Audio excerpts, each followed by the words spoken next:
Mesdames et messieurs, bonjour et bienvenue dans la suite du grand direct de l'information. 8 passé 9 minutes dans nos studios, c'est la transition et ce matin, on va faire place au débat sur l'actualité et on parle de la tentative de coup d'État au Bénin avec surtout les derniers développements et les précisions apportées par le gouvernement, sans oublier le récit saisissant du colonel Tévoïdré, celui-là même qui a fait face au feu pour protéger le chef de l'État et sauver la nation béninoise.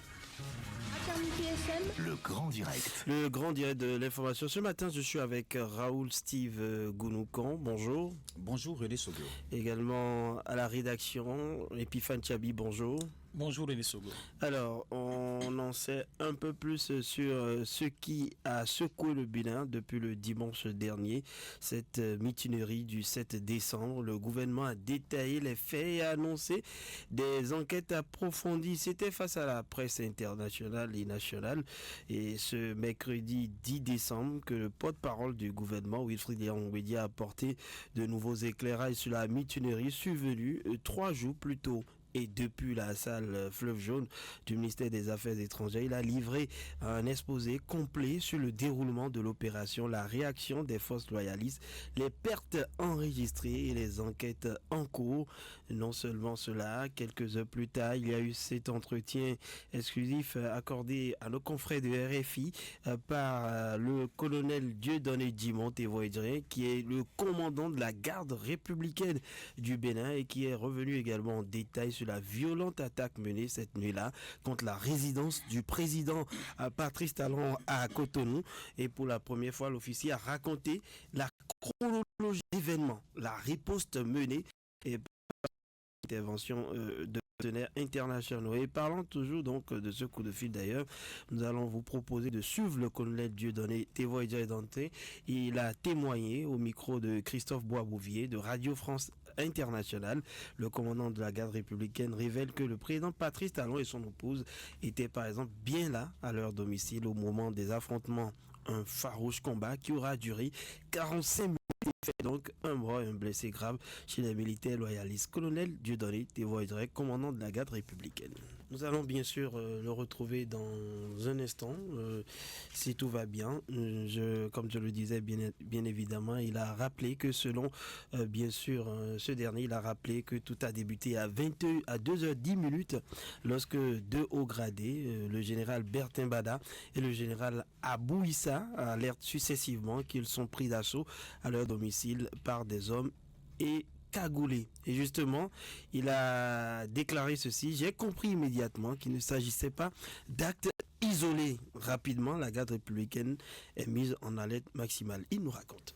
Non seulement je vous confirme que le président et son épouse étaient présents sur les lieux, mais j'ai été agréablement surpris du courage du président de la République qui était collé à moi en tant que chef militaire, était collé à moi pour suivre les combats, et malgré mon insistance à lui demander d'aller s'asseoir, il a tenu à être à mes côtés et à suivre les opérations. Et ça, il a fait de 3h du matin où j'ai mis pied chez lui, toute la journée jusqu'au soir où les opérations ont fini. Il était tout le temps avec moi. Et ces affrontements devant cette résidence, ils ont duré combien de temps? C'était des affrontements très violents qui ont duré environ 45 minutes. Parce que les assaillants ont attaqué d'abord avec les engins blindés et nous aussi, nous avions nos engins blindés sur place et c'était un combat farouche. Après, ils ont débarqué et ont utilisé les différentes ruelles menant à la résidence, mais c'est sans savoir que ces ruelles-là étaient bien tenues et ils ont été mis en déroute. Donc ça a duré environ 45 minutes. Est-ce qu'il y a eu des morts? Oui, je ne peux pas savoir combien de morts il y a eu de leur côté. De notre côté, nous avons eu un seul mort et un blessé. Voilà, donc merci à vous, Geoffrey Toli. Il faut rappeler, bien évidemment, que après cet événement malheureux, mais qui s'est bien terminé pour le pays, plusieurs réactions dans le pays. C'est l'émotion, la surprise, la consternation, un peu partout, Raoul Steve Gounoukan. Oui, il faut dire que c'est un événement malheureux et que nous avons vécu le dimanche 7 décembre 2025 et ça c'est tout le pays Et c'est tout naturellement que vous avez suivi toutes les réactions. D'abord de la part des formations politiques, toutes les formations politiques, toutes tendances confondues, ont réagi et ont condamné cette atteinte à l'ordre constitutionnel de notre pays. Ensuite, il y a eu les religieux qui ont également réagi, les acteurs de la société civile et beaucoup d'autres réactions après ce coup de force. C'est dire que en réalité, le Bénin n'en a pas besoin. Le Bénin n'en a pas besoin. Et lorsqu'on... Justement, quand vous dites que le Bénin n'en a pas besoin, on pourrait par des arguments. Quand on sait que le chef de l'État, dans un premier temps, a décidé de quitter le pouvoir à la fin de son mandat, par exemple, et quand on sait aussi que nous sommes seulement à quelques mois de la fin de ce mandat-là, pourquoi justement essayer ce coup de force où on sait déjà que l'alternance se prépare? Oui, on sait que l'alternance se prépare. Patrice Talon a encore quelques mois à passer au pouvoir.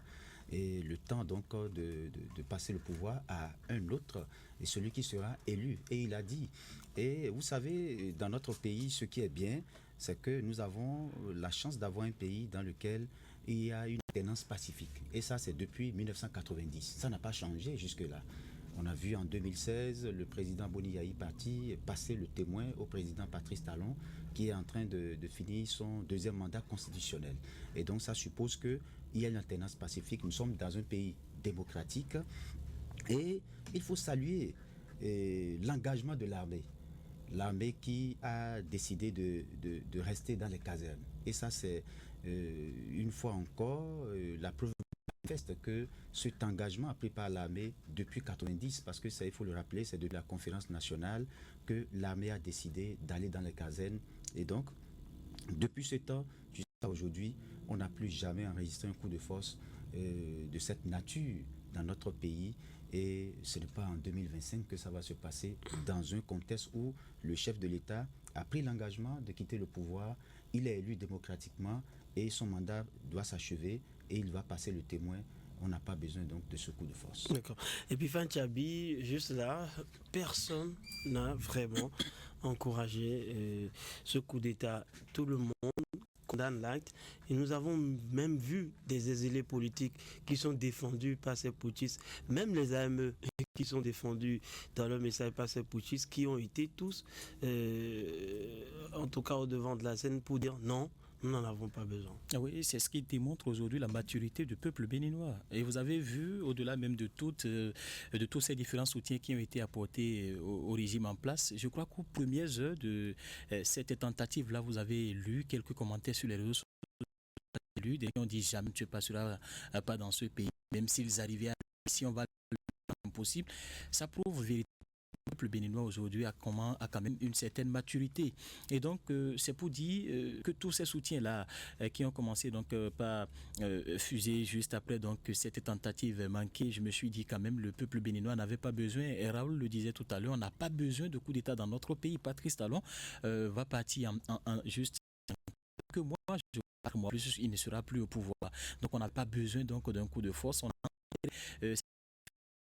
la 90, Raoul l'a rappelé tout à l'heure, les militaires ont pris l'engagement de retourner dans le 10 stop donc à des coups d'État qui ont donné lieu. Donc, c'est justement ce que nous avons refusé en optant.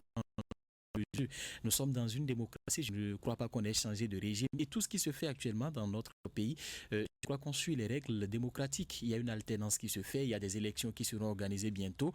Et le parti politique que ces mutins ont essayé également de défendre, entendu dans leurs différentes revendications, ils ont parlé. Il est monté au créneau pour dire attention, on n'a pas besoin d'un coup d'État. Et il a appelé le peuple béninois à l'unité, à donc non. Message forcé donc à la Constitution. D'ailleurs, la seule chose qu'on peut lire aisément, si c'était pour le bien forcément du Bénin, la première décision de ces putschistes à l'antenne, c'était de dissoudre toutes les institutions de la République. Et donc, ça ne rend pas service forcément. Alors, la suite des événements a été marquée par l'assaut des mutins sur la télévision nationale, mais c'était sans compter sur la détermination des forces armées béninoises. Nous allons suivre une nouvelle fois le commandant de la garde républicaine, le colonel Dieudonné Tévois, qui compte. Après avoir échoué dans leur plan de capturer ou d'éliminer le président de la République, ils tenaient quand même à dérouler le plan qu'ils avaient. Donc, ils sont allés à la télévision nationale où ils ont, dans la précipitation, fait passer ce message que vous avez vu. Et pendant qu'ils étaient en train de passer, nous, on est passé à la contre-attaque, à la contre-offensive. Donc, ils ont détruit leur blindé. Et là, c'était la bandade. Et là qu'ils ont, dans la précipitation également, abandonné l'OETB. Et nous avons, dès lors, avec le soutien, le renfort des unités voisines venant de Ouida et de Dessa Alada, nous avons repris possession de la télévision nationale et les mutins se sont ensuite retranchés sur la base de Togmin qui est située à 10 km environ du centre-ville de Cotonou. Justement, à ce niveau, il faut rappeler que à Togben, les mutés se sont réunis et on a tous suivi le colonel Tevo Idre par rapport, le commandant de la garde républicaine, par rapport à cet état de choses. Il a rappelé, bien évidemment, le chef de l'État a refusé que des militaires béninois s'entretuent, a refusé qu'il y ait confrontation qui pourrait entraîner beaucoup de dégâts ou plus de disparitions parmi donc les riverains. Mais depuis, il y a la polémique et je voudrais vous demander, depuis quand solliciter l'appui de son voisin pour éteindre l'incendie de sa propre maison est-il devenu un crime, Raoul Steve Gounoukan?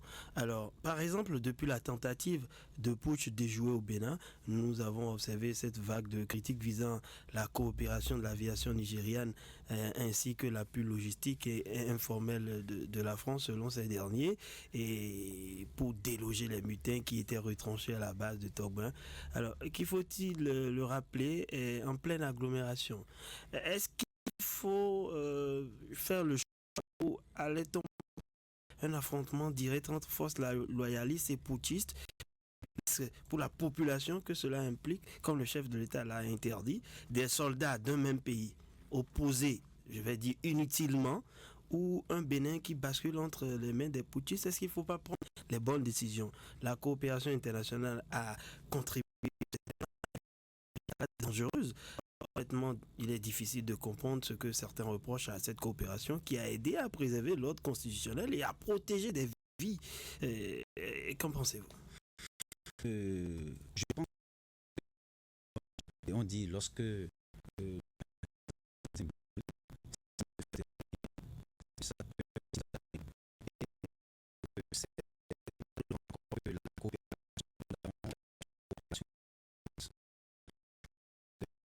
cette contre-attaque qui a été faite avec doigté. Sinon, on allait enregistrer des collatéraux. Et donc, moi, je pense que ils n'ont pas, en réalité, mis en place un mécanisme qui va nous pousser à en arriver là. Et donc, ce sont des décisions prises en temps record. Oui, ça a été réfléchi. Donc, il faut saluer la garde républicaine parce que là encore, il faut contre-attaquer, mais encore avec de la méthode. Le porte-parole du gouvernement dit qu'ils étaient le président Patrick qui a justement il fallait y avoir protéger des vies. C'est-à-dire qu'on allait enregistrer encore plus de morts. Donc, malgré la crise, le chef de l'État n'était pas emballé dans une vengeance, dans une quête de punition tout de suite. Oui. Il était patient. Oui, il était patient et il avait encore la tête sur les épaules. Je crois que ça a été important. Il faut saluer cet esprit qui a animé le chef de l'État. N'importe qui aurait dit, bon, allez-y. En ce moment critique où son pouvoir a vacillé. Voyez-vous, et c'est tout le Bénin. Quand les gens parlent du président Patrice Talon, je dis non, c'est tout le Bénin qui a vacillé. Et en ce moment, il a travaillé à sauver le Bénin à travers justement la garde républicaine, parce que n'oublions pas, il est le chef suprême des armées et c'est lui qui donne l'ordre, évidemment. Alors donc, il faut saluer aussi cette intervention, parce que n'oublions pas, l'armée béninoise a été appuyée par le renfort du Nigeria et de la Côte d'Ivoire. Et c'est pour ça que je dis cette coopération, elle est agissante. Et c'est une fois encore la preuve que quand il y a situation avec des pays quand même qui se comprennent et qui ont une coopération. Ce n'est que comme ça qu'il faut agir. Et sans oublier l'intervention de la force en attente de la CEDEAO qui également est entrée dans la danse. Et c'est une première maîtriser. Qui vient certainement, si on peut le dire ainsi, renforcer, en tout cas qui vient donner, je vais dire, un plus à cette organisation qui depuis quelque temps a subi des déboires. Oui. Le coup du Bénin constitue un véritable succès pour la CEDEAO. Et d'ailleurs, j'ai vu les opposants en Guinée qui demandaient que la CEDEAO devrait, les Bissau-Guinéens qui voudraient que la CEDEAO agisse de la façon. Aujourd'hui, cette force, on reconnaît son importance à travers cette descente rapide et sa présence aujourd'hui sur le sol béninois. Ah oui, parce que là, beaucoup se disaient la CEDEAO n'était plus efficace, la CEDEAO a perdu des plumes. Mais attention, cette situation nous a permis une fois encore de montrer que la CEDEAO est toujours... D'ailleurs, pour jeter la peur sur d'autres militaires qui auraient des velléités dans d'autres pays. Même si elle a connu ces dernières années quelques difficultés, surtout avec la sortie des pays de l'AES, et l'Alliance des États du Sahel.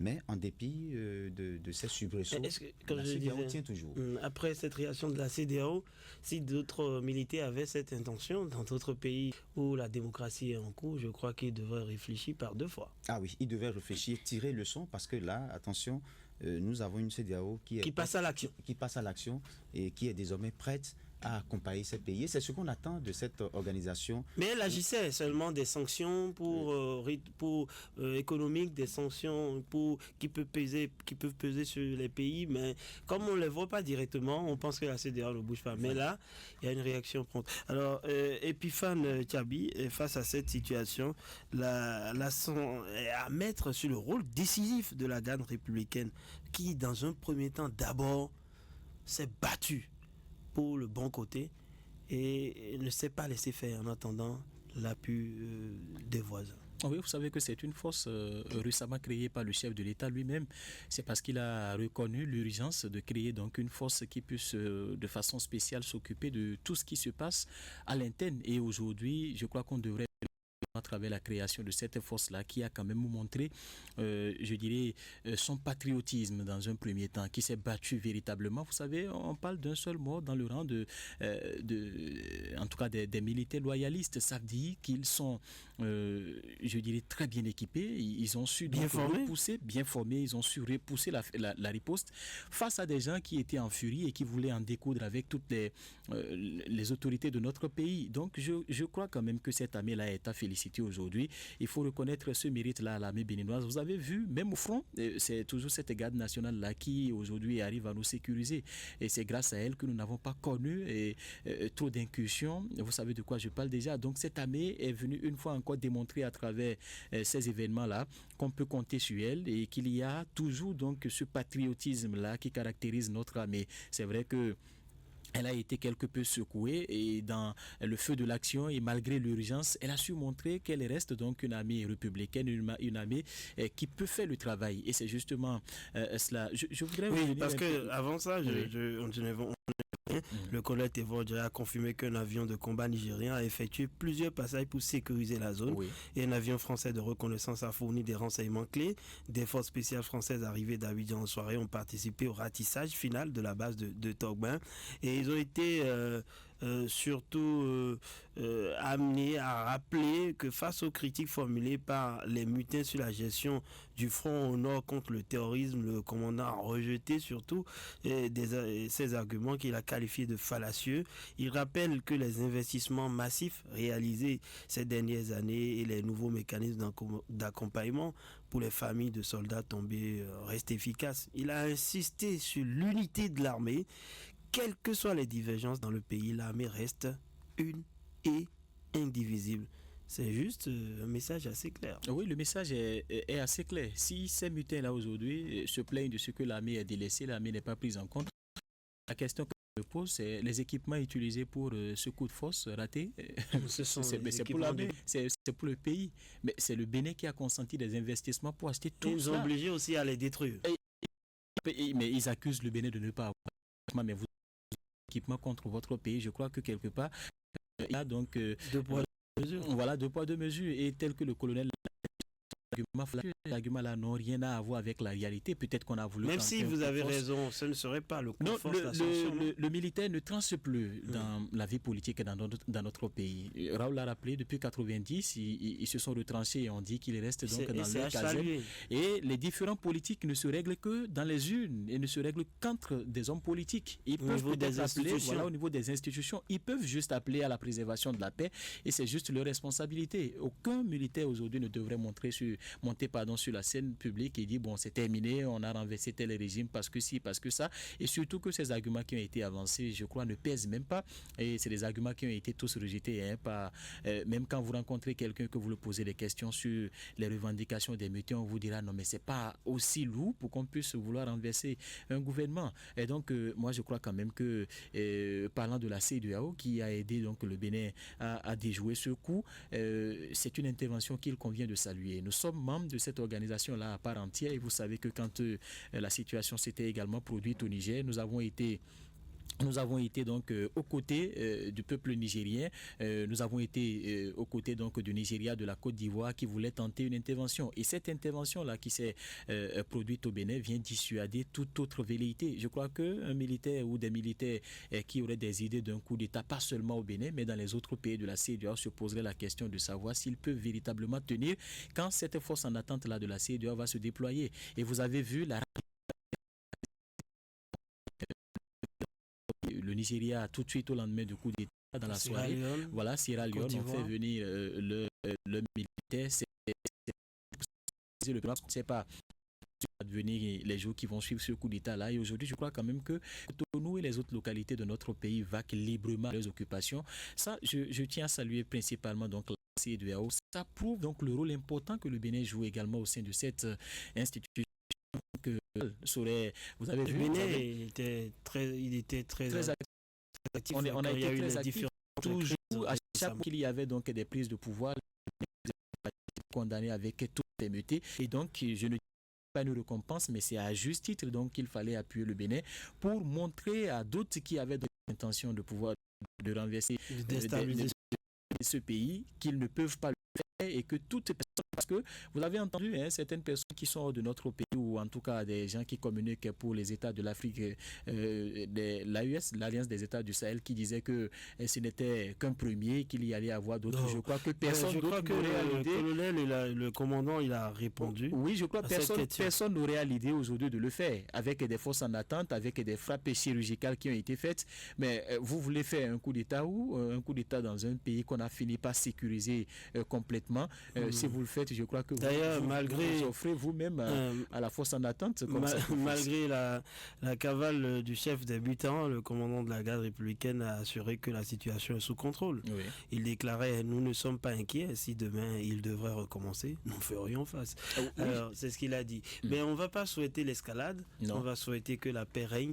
Et pour certainement conclure ces débats, ce qu'il faut faire comprendre à nos citoyens et ce que nous avons vécu à Parakou, on pourrait peut-être y revenir à Olsteven. Dans un premier temps, hier par exemple, j'ai rencontré un monsieur qui se plaignait de ce que tout ce qu'il avait prévu pour gérer son mois, ça a été dépensé, tout son programme a été bouleversé parce qu'aux premières heures, quand il a eu l'information, son réflexe c'était d'aller faire des ravitaillements.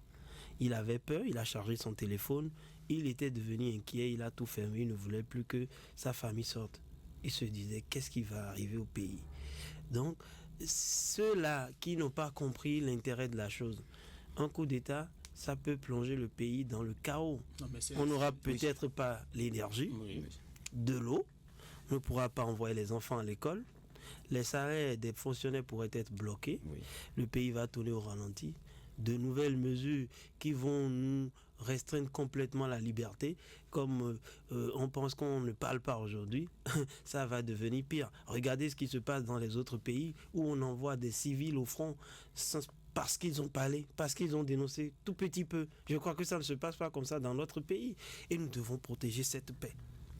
Et cette paix, ça passe par la façon de se dire la vérité, d'enlever l'hypocrisie du jeu et de conseiller, de donner de bons conseils pour que le Bénin puisse ensemble qu'on puisse atteindre cet objectif, l'idéal, faire rayonner ce pays parmi le concert des nations. Oui, il faut faire rayonner le Bénin et je pense que c'est ce que l'armée a compris et a gardé cette unité dans cette situation compliquée. Sinon, elle pouvait se rallier aux mutins, ce qu'elle n'a pas fait. Et donc, on l'a rappelé tout à l'heure, elle a gardé l'engagement que cette armée a pris depuis 90 est manifeste. Ça, il faut le saluer. Maintenant, le vivre ensemble. Vous avez vu, un coup d'État, ça n'a jamais été facile pour un pays. C'est d'abord un isolement diplomatique. Les partenaires, tous vont couper toutes les aides. Les projets vont s'arrêter. Tous les projets vont s'arrêter et ils vont observer. Et donc, il y a déjà... Et mieux, ceux qui viennent sont venus par frustration. Ils n'ont pas une boussole. Ils n'ont pas un plan d'action pour le pays. Ils ne pensent pas qu'en 2030, le Bénin doit être à ce niveau. Ça va être la navigation à vue. Et vous savez, et quand un putsch comme ça intervient dans un pays, on suspend tout, hein, vous le savez, on suspend l'Assemblée nationale. Et on sanctionne les autres pays, membres des associations, des organisations sanctionnent ce pays. On ferme les frontières. La fermeture seule des frontières, déjà, vous voyez ce que ça peut faire pour un pays. Même ce jour seulement. J'ai rencontré un confrère qui a quitté Cotonou le matin. Il a dit qu'ils sont arrivés à 20h. Voilà. C'était la croix à la bannière parce que la sécurité était menacée, il fallait contrôler les véhicules. Et tout ça a eu des répercussions sur sa journée. C'est dire combien de fois la paix est capitale pour faire les choses. Non, je pense. Vous avez vu votre ami qui a été obligé de faire des ravitaillements parce qu'il ne sait pas. Il dit qu'il a laissé il en avait fait pour le véhicule et pour la maison et pour le bureau. Il m'a montré hier ce qu'il avait encore dans son véhicule. Il dit, tu as vu, là, je suis obligé de traîner avec. Oui, parce qu'il pensait qu'à un moment donné, il allait peut-être prendre le véhicule et s'enfuir. Les gens pensaient déjà au pire. Non. Et qu'on arrête de traumatiser le pays. Vraiment. Voilà. Nous n'avons besoin que de la paix, le vivre ensemble, la cohésion, l'unité nationale. Chacun aura son tour. C'est des valeurs que nous devons absolument pour construire le pays. Chacun aura son tour. Oui. Chacun aura son tour et il faut laisser ceux qui sont là finir leur mandat. Bifan Tchabi. Oui, je crois c'est... Parce que quand ils seront en place, ils ne voudraient peut-être pas qu'on leur fasse la même chose. Non, ils ne voudront pas. Voilà. Vous avez des exemples à côté de nous. Vous avez des exemples où il y a une certaine peur qui s'est installée, où on attrape, où on arrête tout le monde. C'est pourquoi dans la vie, il y a le noir et le blanc. Voilà, quand il y a de petits soupçons, tout le monde, des gens qui vont au front, vous l'avez rappelé tout à l'heure, des journalistes qui sont même allés au front, des avocats qui sont allés au front. Et on se plaît même de médiatiser. Oui. Pour faire peur au reste. Pour faire peur aux autres. Donc je crois que Raoul l'a déjà rappelé, on n'a pas besoin de tout ce qui se passe ou tout ce qui s'est passé le 7 décembre dernier. On a juste besoin de la paix, de la cohésion. Et ce qui, moi, retient le plus mon attention pour terminer, c'est cette cohésion qu'il y a donc au sein des populations béninoises. Vous avez vu sur des images qui circulent des hommes, des acteurs politiques, aussi bien de la mouvance que de l'opposition, marcher ensemble et dire non à ce coup d'État. Je me suis dit, tiens, donc les Béninois pouvaient transcender leurs différents politiques et transcender donc leurs divergences pour une fois s'unir autour donc d'une cause commune. C'est ça qui démontre. Il a vu Banikwara, Cotonou et ce matin à Parakou, progressiste, le renouveau BR, on a mis les partis politiques de côté et tout le monde marche pour dire non à cette forfaiture et je crois qu'on doit continuer dans ce sens-là et pour les élections à venir également on doit continuer justement dans ce sens-là en faisant la promotion de la paix, en faisant donc la promotion de la cohésion nationale, le vivre ensemble et que chacun sache que nous n'avons qu'une seule patrie, c'est bien sûr le Bénin et quand ça va chavirer, nous allons tous en souffrir et c'est ce que nous ne voulons pas et je crois que c'est ce que nous devons comprendre. Voilà, une fois encore je tiens à tirer chapeau à l'armée béninoise et dire félicitations donc pour ce remarquable travail qu'ils ont accompli. Ils nous ont permis d'éviter le pire. Peut-être que nous ne serons pas dans ce studio en train de tenir ce langage. Et donc, non, en train de travailler. Oui, mais pas tenir ce langage. On sera en train de dire autre chose. Et ce que nous ne souhaitons jamais, et je crois que ça n'arrivera pas. Même pas de parler. Et comme quelqu'un l'a dit, le Bénin a une âme et cette âme-là combat pour le Bénin. Voilà, c'est sur ces mots que nous allons refermer ce débat sur ce coup de force manqué et qui n'a vraiment pas prospéré, qui a été tué dans l'œuf et qui s'est achevé avec beaucoup de soulagement pour le peuple béninois. Œuvrons tous ensemble pour la paix et pour la bonne marche de la démocratie. Radio Fraternité FM. Avec le grand direct de l'info. vous avez toujours une longueur d'avance.